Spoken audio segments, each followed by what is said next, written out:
This is a warning.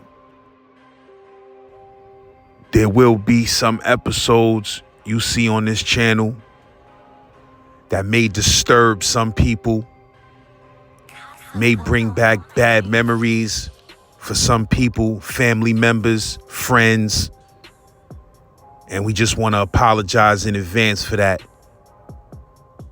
We on here talking Brooklyn history, real Brooklyn history, real New York history, real Rikers Island history. You know, and sometimes that history is a little dark. So let's listen, let's pay attention, and let's all grow. You heard? This is therapy for the streets. Black Knowledge. The Sumner series. My thoughts was all murder, homie. All murder, pure murder, nothing short of murder. Like, I don't care by any means if I, murder.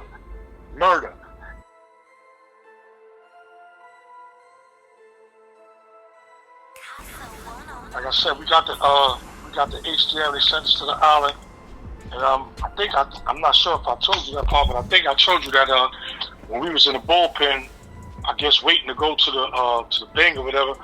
I guess I don't know if they didn't have room in the Bing or whatever, but they sent us all the population. Now that I think about it, I'm not sure if I think they sent Hound Dog to the Bing, because I think Hound Dog, if I'm not mistaken, he had crazy Bing time, like over 200 something days or something like that. So I believe that Hound Dog might have been one of the only people, or somebody else might have been a couple of the only people that went to the Bing, because the times that they had was significant. I might have had like 90 days, some shit like that, but they had Hound Dog days was in the hundreds, so he didn't go to population. But anyway, they sent us the population. They sent us, I think, to 7 and 8 block. We all thought we was gonna go to the same block, and we had in our minds, we were like, yeah, when we get into population, it's like 7 of us, whatever. If we all go in the same house, so we gonna take the phone. My little man, I think it was probably named Bar Kim or whatever. I'm not too sure, but he was like, yo, we getting there, we gonna take the phone and all this and all that. So, I never been to HDM, but I'm prepared or whatever. But they separated us. Some went to this block, some went to the next block. But when I got into the block that I got into, and I actually saw HDM on the inside for the first time, what it was like, I was like, oh nah, that place wasn't nothing that I imagined it to be, and I knew that I was really in prison. That, like, the full building was whatever, was cool, domes and shit like that, kitty shit, whatever, young shit. Brooklyn House, same thing, like small, probably 15, 20, 30 dudes, probably to a side, small. Now HDM, that was a different animal, homie. That shit reminded me of the prison movies like that I saw as a kid, like Penitentiary, shit like that. Like, I don't know if you ever been in HDM, but they got the long gallery. Before I got there, all 3 tiers was open. The bottom tier, the top tier, and the 3rd tier on the top. The wildest shit I saw was when I first walked in there, what intrigued me the most and what made me realize how real it was how big it was, right? So I'm like, damn, it went all the way to the back. So now I'm like, literally, that shit is like a New York City block. Bro, that's why I'm about to try to paint a vivid picture for all those who've never been to HM but probably heard stories with them. So let's say, just for the sake of argument, let's say it's like 20, or let's say it's like 30 something cells, or maybe 40 cells on 40 cells in a row.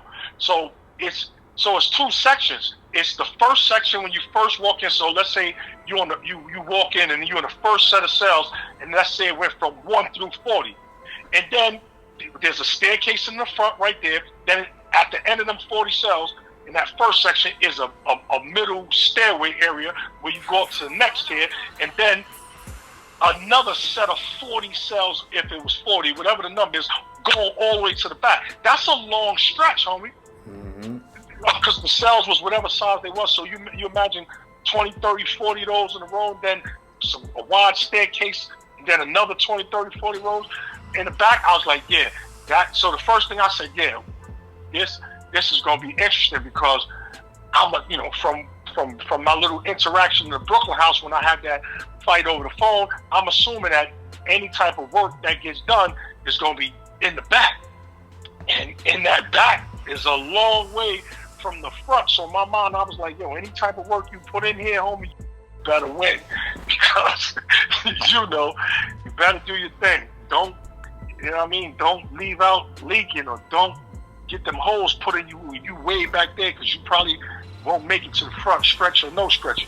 But so the interesting thing was, again, like I said, I don't know if I touched on it, but at that time, back then when you went to prison, kind of sort of like, dudes always step to you when you first come in, see who you are, what your name is, and where you're from.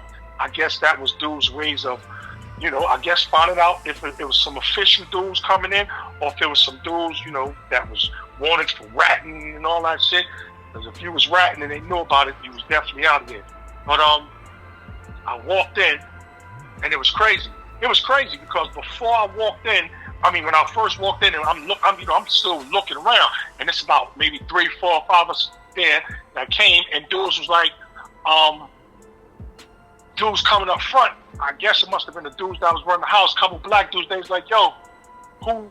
Anybody over here named Knowledge? Who named Knowledge? Anybody in this group named Knowledge? So I'm looking. I don't know the dude and shit, but I'm like, hey, I know that's me. So, but so I'm like, damn, here we go. I'm like, yeah, I'm Knowledge. What's up? So he was like, yo, you Kenny Gilmore nephew? So I'm like, yeah, homie, wow, what's up? And he's like, yo, come to the back. So he took me to the back. And I can't remember this dude's name too, for the life of me. And he was a real solid dude. We got real cool over my time being at HDM. But I can't remember his name, but he was from Fort Greene. So whoever, fact checkers or whatever, that remember the story. When I first got to HDM, I went to 7 block. I believe it was, 7 block or 8 block. I believe it was 8 block, 2468. So I believe I went to 8 block, one of them blocks, 8 or 7. The dude from Fort Greene stepped to me, asked who Knowledge was. I said it was me, took me to the back, and took me in his cell. So when he took me in his cell, he was like, yo, homie, listen. I guess he was just quickly giving me the rundown. He's like, yo, KG, that's my big homie. You his nephew. So, yo, you good? We're going to give you this slot time here. Yo, you going to do... So I was like, ho. I said, listen, homie. First of all, boom. Because KG nephew this, and KG, I'm like, yo, listen, homie, my name Knowledge, right? Boom, and I'm my own man. Like, yeah, that's my uncle. My uncle do whatever he do, but I'm Knowledge, homie. So I want to be respected for me, for who I am, and for, the type of work that I'm going to put in and things I'm going to do. He said, all right, cool. Shorty, because I was a little dude, he wasn't really trying to hear that. Fuck up. Basically, he's like, shut the fuck up and listen, dude. This is how it's going down. You're going to get this time, you're going to do this, that, and the third, and then he lifted up his mattress. Yo, Laz, when that man lifted up his mattress, bro, I seen some of the wild. So boom, I remember I'm just fresh, really into the prison system, really getting into it. So in the full building, dudes is playing little razor tag, whatever little razor shit. In the Brooklyn house, didn't really have weapons like that. If they did, I didn't have my hands on it. I didn't have access to it. So it was like the mop ringer and the knuckle check. Whatever you could do with your hands is what you could do with your hands. When son took me in that cell and said what he said to me and lifted up that mattress, boy, I saw. So that's what I found out. A gun. He had like 3 knives in there, big fucking knives, homie, like different sizes and shit. I was like, yo, and my mom like, what the fuck is, boy, what is that? Like, how the fuck did you get that in here?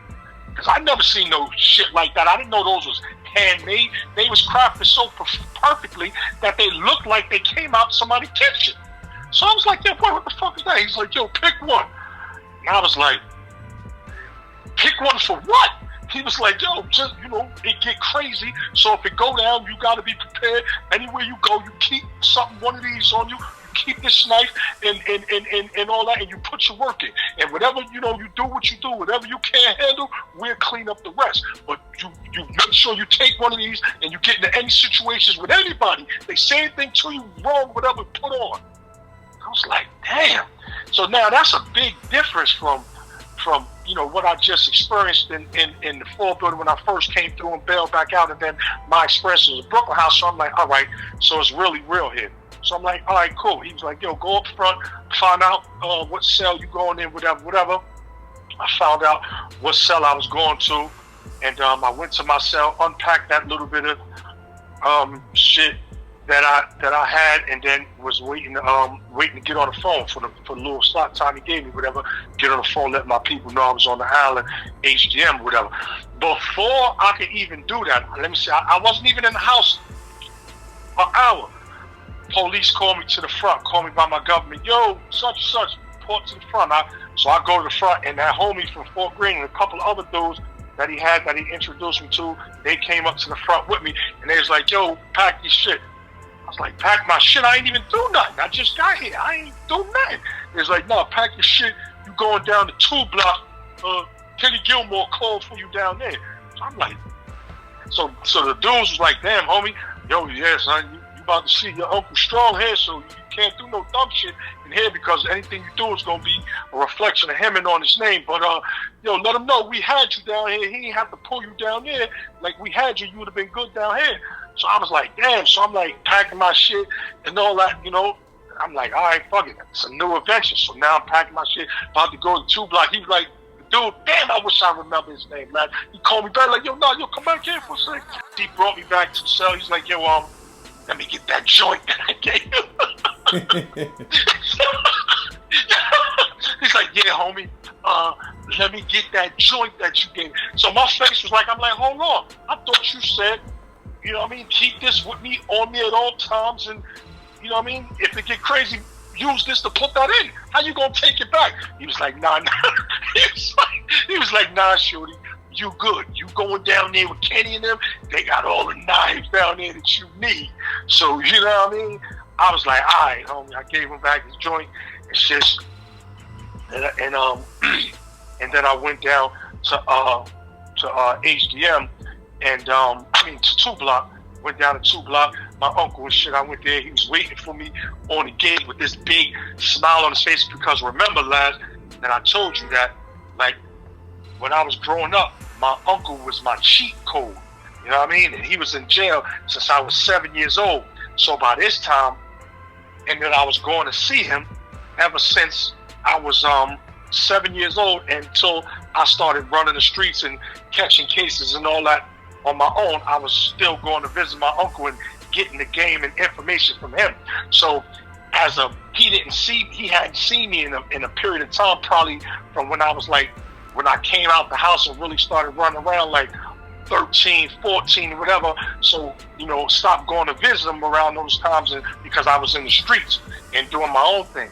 But, we would communicate over the phone and he would give me the game. So this was the first time that he's seeing me in person, after all these years. And then he seen me as a grown man. He had to see me as a man because I'm in a house of detention for men. So I was no longer a little kid, little boy like his little nephew. So, he's standing there smiling and shit. And, I got my face all frowned up and all that. When I go in, he's like, what's up? Why you looking like that? I was like, yo, man, why you pulled me from the block I was in down here? Because, all right, so look, this is how I looked at it. Right, Laz? I felt like, okay, I remember I told you he was my cheat code. He was my like super duper big homie. He was like my big brother, my pops, all rolled into one. So this was a person that I had to kind of like adhere to what they said because I didn't really listen to nobody. But this was one of the people outside of my big homies that gave me advice, influenced me, whatever. Not too many people could tell me anything and that I would listen to and take heed to. This man, I respected him so much that this man, not only could he have chastised me verbally, but he could have physically checked me and I wouldn't have raised my hand to defend myself against him or nothing. I'd have just ate it like a man because that's how much love and respect that I have for him. So I was upset because in my mind now, I'm like, I can't be Knowledge. I'm no longer gonna be Knowledge. I'm gonna be KG's nephew. Kenny Gilmore's what they call him, was KG. I'm gonna be KG nephew. So I'm like, so he took me, we went to his cell, and I'm like, nah, homie, like, not for nothing. You know what I mean? I love and respect you and all that, but yo, bro, you know what I mean? I could have stayed down there with the Fort Greene homies and all that and did me. And he's like, see, so to him, that was the most stupidest shit ever. And his thing was, you know, them old timers back then, lads, I don't know if you had like an older uncle or older brother, everything we did in their eyes was stupid. How old was he at that time? He was about 30, 31. So he was kind of young, but to an 18-year-old, 30 anything is old as shit. So I'm like, damn, I gotta be under this dude's wing. He old, I want to do young shit, run around and be wild and make my bones and all that. So like I said, everything. So if I'm 18, he probably like 30, 31. So to me, to him, in his eyes, everything I said was, nah, that shit is stupid. Let me show you how to do it. So, you know, my shit was like, whatever. But homie, in hindsight, right, it was the best preparation that I would have ever have gotten to prepare me for, you know what I mean, the bid that I was going to ultimately have to face, you know what I mean, moving forward when I went up north into the mountains. So that group of individuals that was in 2 Block with me, it was my uncle, KG, and he had another homeboy from out of Fort Greene named Sharif. Sharif had the biggest fucking hurt cable on and medallion in prison that I didn't even know you could wear jewelry in prison like that. Remember, I told you, we always thought, like, yeah, we're going to go to jail, we're going to wear all our jewelry and all that. Nah, I didn't think, you know, I thought it was going to be some regular shit. No, he had the big cable hurt on that dudes was getting their heads blown off on the streets back in the days and all that. Sharif, and he had the big anchor medallion on with the shit.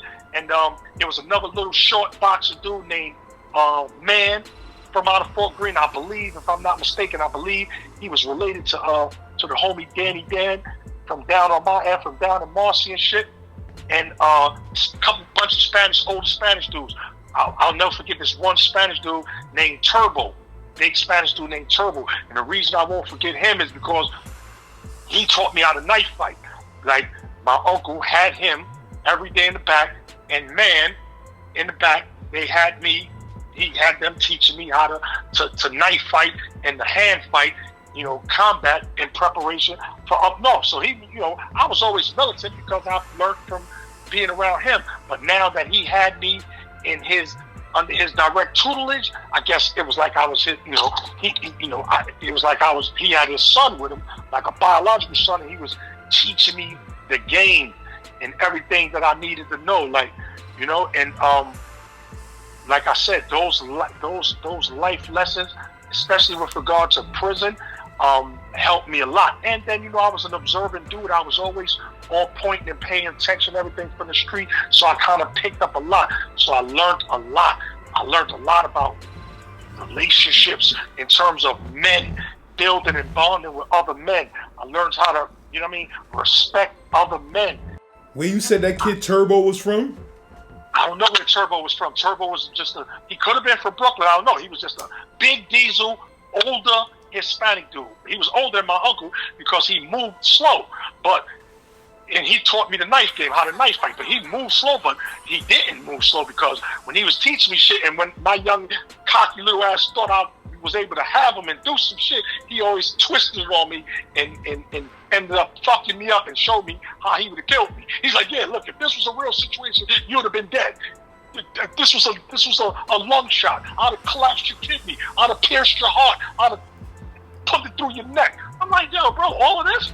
Like, what's really going on up top that I need all of this? But, you know, it was what it was, man. And I'm forever grateful because, again, all of that to me was character building. And then at the same time, I was in 2 Block with my uncle. But like I said, after I had that conversation, I said, yo, bro, at the end of the day, I know you fear for my safety or whatever, and whatever, but you're going to have to let me be me because, you know, I'm your nephew. So the same blood runs in my DNA that runs through you. So if you was able to navigate this shit and figure it out and do it and do you, I'm the same type of way. So you're going to have to let me do me and be me.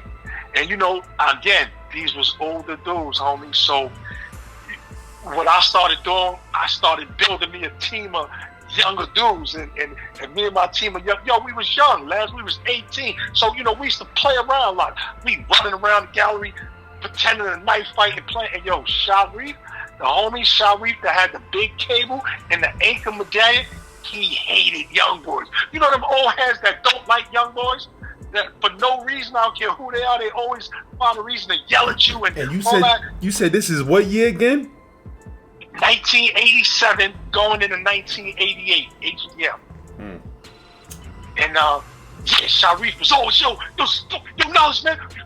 This was his exact words. We would be playing, doing around horseplay, because young boys like to test each other's strength. We'd be in there boxing, fighting, wrestling, playing around and all that. And Sharif, I swear, he would appear out of nowhere, son. Every time we thought we was having a good time, here comes Sharif. And Sharif was brown skin, older with glasses and wavy hair, from Fort Greene with the big jewels. Anybody that was at HDM back in 87, 88, no Sharif with the big chain, with the anchor, the glasses, and the waves. He would appear out of nowhere, lads yelling and screaming, always at the top of his voice. He's like, yo, what the fuck this man think you talking to? But I couldn't say that. I would think that in my mind, but I couldn't voice that. I just had to listen. Yo, fuck these y'all dudes always running around here playing for. This shit ain't no game. Niggas get murdered every day. We gangsters. Gangsters don't run around and play. Gangsters is nuts. I'm like, damn, bro. We gotta be gangsters all the time. We can't. We ain't no beef. This is the block. Y'all got shit under control. We cool. Yo, bro. Anytime we was out of pocket, I swear this dude popped up like a genie out of nowhere, yelling and screaming. So again, all of that discipline would help me later on. You know what I mean? And even to this day, bro, in life, that the militancy of prison at that time and some of those encounters and situations prepared me and helped me navigate through life once I got out of prison. Was you like that on your last stint? Was you like that if young boys was horse playing around you and all of that? Yeah, but not to that extent. I would basically just drop some jewels like, yo, homie, like so I'm quite sure you're gonna come into contact with dudes that'll probably call you or reach out to you and be like, yo, homie, I know the dude knowledge, and some of them stories that he talking about, I was with him in Elmira, or I was with him in the Cat, or Comstock, or Attica, or Albrook, whatever they say, and they'll be like, one of the things the dudes will say about me is that, yo, he was always kind of like on some militant type shit, and all of the homies that were in my immediate proximity practice militancy. So because listen, in the joint, it goes down at any time. At any time when you least expect it, because it's ops and any situation you get into. In prison, it's all about the win in terms of when dudes is going at it, because nobody wants to be on the losing end with 1,000 scars on their face or holes in their back or in their neck or don't make it out at all. There was plenty of situations where dudes got into situations and died right there on the spot. So again, all of that militancy and training helped. So anybody that I encountered, I kept them kind of on that same time that I was on. You couldn't come around me with all that horse playing and shit. So I turned that. Wow, Last, that's funny that you kind of pulled that out of me, bro. Because I see what you're getting at. Yeah, I turned into those dudes, but not to that extent. You know what I mean? I turned into the Sharif and Little Boxing Man and Turbo and all that for the younger generation and the younger individuals that I came across. When I went to Caxsackie and Green and all that, and them dudes was younger, I was able to give them, you know what I mean, some of the game and some of the jewels that was given to me, because that's what it's about, isn't it, homie? Or that's what it should be about. Each one teach one. So that's how you got me into these conversations that we having now. Stayed at HDM all the way until the end of 88 or whatever, middle of 88 until I blew trial. I went to trial, got found guilty of trial, got sentenced sometime thereafter, and I went up north from down there. But I came back down to court a couple times. And one of the times that because I had a bunch of cases, I told you. And one of the times that I came back down, they always kept me in HDM. So I went back down to HDM, and something transpired when I went back down to HDM. 3 block. Yeah, 3 block. 3 block either was always the Bing or 3 block was the Bing. Yeah, 3 block was the Bing because when I was in 2 block, Natural was over there. Natural from my project was over there in 3 block, and he was in the Bing. So one of them times I ended up going to the Bing. One of them times I ended up coming back down. I think I went up top and came back down from up north. I was in Elmira, whatever, or maybe Comstock, but I more than likely was in Elmira. I came back down. I was in a Bing. Chino, I think he had turned adult. I don't know if he was coming over from, because I was old, a little bit older than Chino, but I was around the same age, a little bit younger than his older brother, Chill. So, whatever, long story short, we in the Bing, we in 3 block Bing, HDM. Chino was in there. I was in the upper tier. I could look down and see the dudes on the lower tier. I think I may have seen them coming in, yelled out to him, yo, Chilo. He like, yo, who that? I'm like, yo, Snarlish from Sumner, come to the yard tomorrow. So, boom, Chilo came out to the yard, and we was spinning in the yard. And he didn't have a lot of Bing time, so at some point, he was getting out and going to go to population. Or maybe he wouldn't have went to population. Sometimes they don't keep you in population in the same jail where you're in the Bing at. They might have sent them out. But the whole time he was there, and every day we went out to the yard, I would tell him to come out to the yard, and I would spin that little key lock yard with him and drop jewels on him. And one of the important things that I told him, as it was brought to me and taught to me when I first got there, was the importance of like a weapon, because he telling me the 4 building wild war stories and the razors and the cuttings and all that, whatever, maybe how he even got to the Bing. But I was explaining to him, I'm like, listen, little bro, it's a little bit different over here. Like, you know what I mean? It's grown men in here, like, and they play a little different, and they don't, the little razors and shit, them shit's just gonna get a motherfucker mad. They got big ass knives in here, homie, street knives. So I said, it's incumbent upon you that whenever you get out of here and go to population, to make a knife, or even if you can make something out of where you at here. When I was in listen, my thing, I learned from the Spanish dudes, and this is no cap. I learned from the Spanish dudes how to make knives in HDM, how to make knives, and what constituted the type of material you could use to make a knife. So I learned from the Spanish dudes on how to break anything apart in a cell or whatever, the least smallest thing you could think of, to break it apart and make it a weapon by sharpening it on the floor, adding a little water and sharpening it on the floor, wiping it down, sharpen. So what I told Tila, I had made me a banger when I was in there out of it was a big ass bolt, and the bolt on top of a box or something in my cell was loose, and I kept fucking with it until I eventually was able to pull it loose, and it was probably like a little 4.5 inch thick ass bolt, and I scraped that shit on the floor every day until I got it into a nice sharp pointy ice pick joint. And I told Tilo, I said, yo boy, these cells look above your joint, above the door should be a box, like you know what I mean? And inside that box is a bolt. If you could loosen that up and get that bolt out, that bolt is gonna make a perfect knife for you, like, you know what I mean? When you go to population, because if you go to population in here, you young, you are, I know you're gonna try to step to the phone or whatever, you're gonna need a banger. So for a couple of days, 3, 4, 5 days, he was trying, but he couldn't get it out. But anyway, I'm like I said, I'm giving him the game. We catching up because I ain't seen him in years. We rebuilding our camaraderie, and yeah, he was leaving. So it finally came time when he was leaving and shit. He was like, he called up to me because I guess when you get your property and shit like that, your little bags, whatever you take it, they tell you what block you're going to. So he yelled up to me. He like, yo Nas, I'm going to 7 block. So I'm like, okay, 7 block. That was one of my old blocks, but the thing was, it was hard. I didn't know who, because populations change over real fast, quickly. So I didn't know who was in 7 block at the time. So, the only way to get messages out was through the feed up dudes. The dudes at the time that was coming to serve us the food, they was they lived in different blocks, but they was just a block worker, in the bank.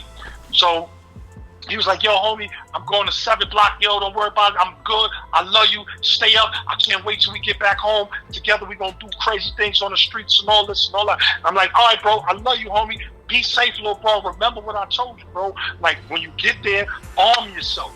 You know what I mean? And that was the last time I physically seen him and was able to, build with my bro and spend time with him and shit. And probably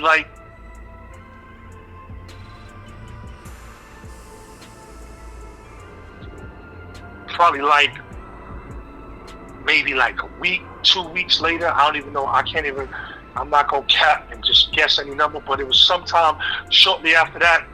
I got word and shit. The word came down to me, and about what happened to the homie and shit, and that shit crushed me. There was a few things, it wasn't that many things that back then that hurt me to my heart. You know what I mean? Especially in the joint. In the joint, you kind of have to toughen up your heart and harden your heart to, everything, emotions and all that, from what I was taught to block out the hardships of prison life and to be able to make it out of prison without succumbing to it. Okay? So it took a lot to navigate through all this shit, Laz. And like I said, it wasn't a lot, but that was one of the things that, one of the experiences that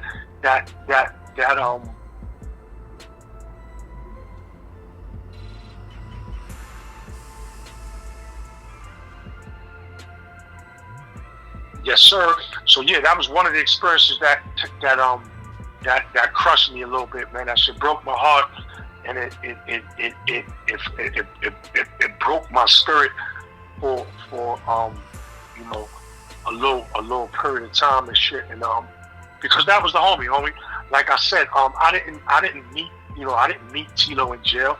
You know what I mean? I didn't, even though he was from Marcy, a couple blocks down from me, this was a dude that I was fucking with when I was on the streets on a daily basis, every day, running around doing crimes and getting money together and putting work in together. If they had a situation down there in Marcy, they knew that they could call on us, come up to us in Sumner or send word, and we was coming. You know what I mean? We was coming heavy. We was coming. So against whoever, for certain dudes, and he was one of those dudes. So yeah, that didn't sit well with me, and that fucked me up, and I took it. That shit hit me so hard, homie, that for a period of time before I was able to get straight, I blamed myself, because I was like,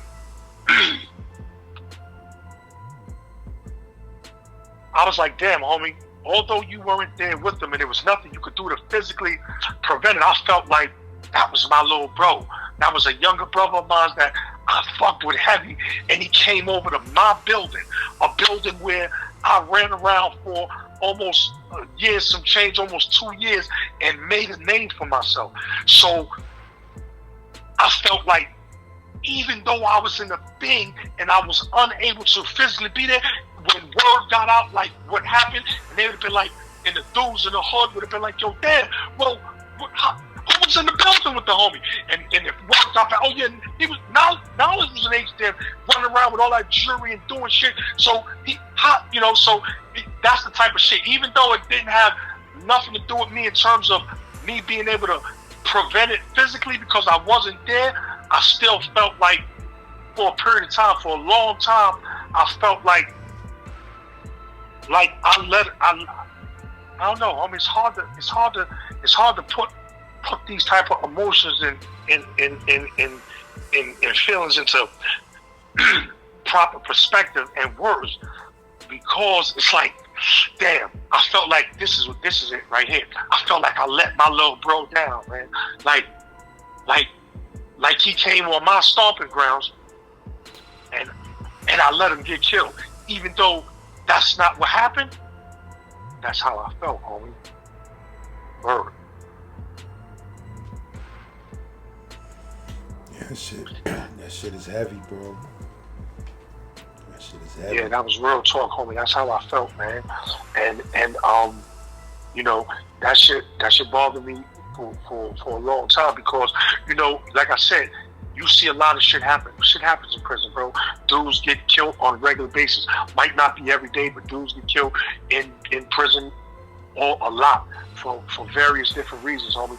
But it the same way as in the streets. You hear dudes die every day, and all that, but it affects you differently. You dig? When it's somebody that's really close to you, that you fuck with. You know, you hear about shit, you be like, oh damn, you know, my condolences or whatever.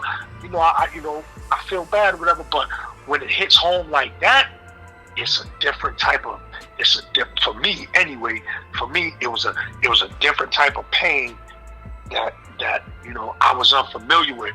And you know, back then they said one of the sayings was that when I came up remembering was that death came in threes.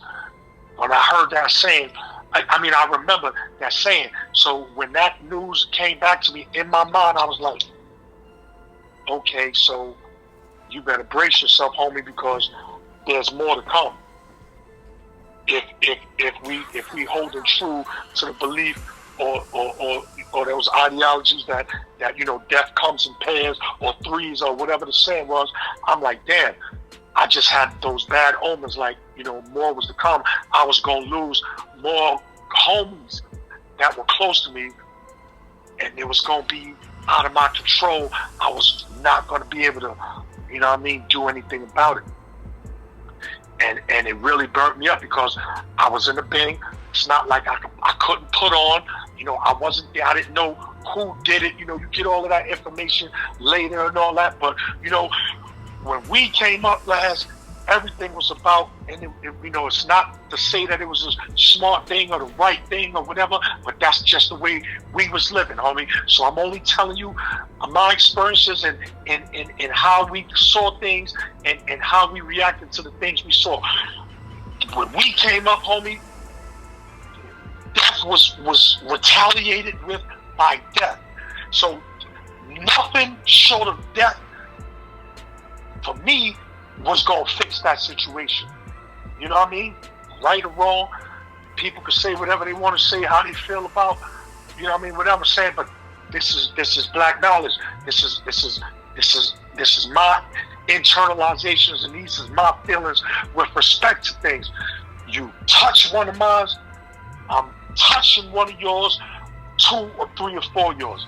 I mean, that's not the right mentality now. For the homies younger listening, that's not the way to go. But that I'm just giving it to you how, you know, what was on my mind and the thoughts that I had. My thoughts was all murder, homie. All murder, pure murder, nothing short of murder. Like, I don't care by any means if I, you know, murder. And when you can't, and this is why I talked to you, and when I spoke to you about, you know, how stresses and all of those type of different energies, negative thoughts and all that eats away at your body, and it eats away at your soul, and it eats away at your mind, because it turns you into a different person, homie. If you constantly having thoughts of ill will and malicious things and doing harm to people, that's not a good space to be in, homie. That's not a good space to be in, homie. That's not a good space to be in, homie. That's not a good space to be in. But, you know, rest in peace to my homie Chino. And yeah, that was my brother. Had a lot of love for him, you know, and yeah, so yep, there it is, lads. I'm gonna have to take a break, homie, because my shit is like aggravated right now.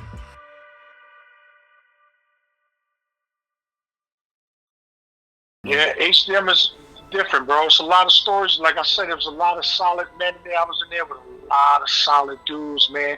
And then what I didn't get a chance to say, because I went there with the homie Chino, but what I was gonna say too was, remember I told you that at one point I told you that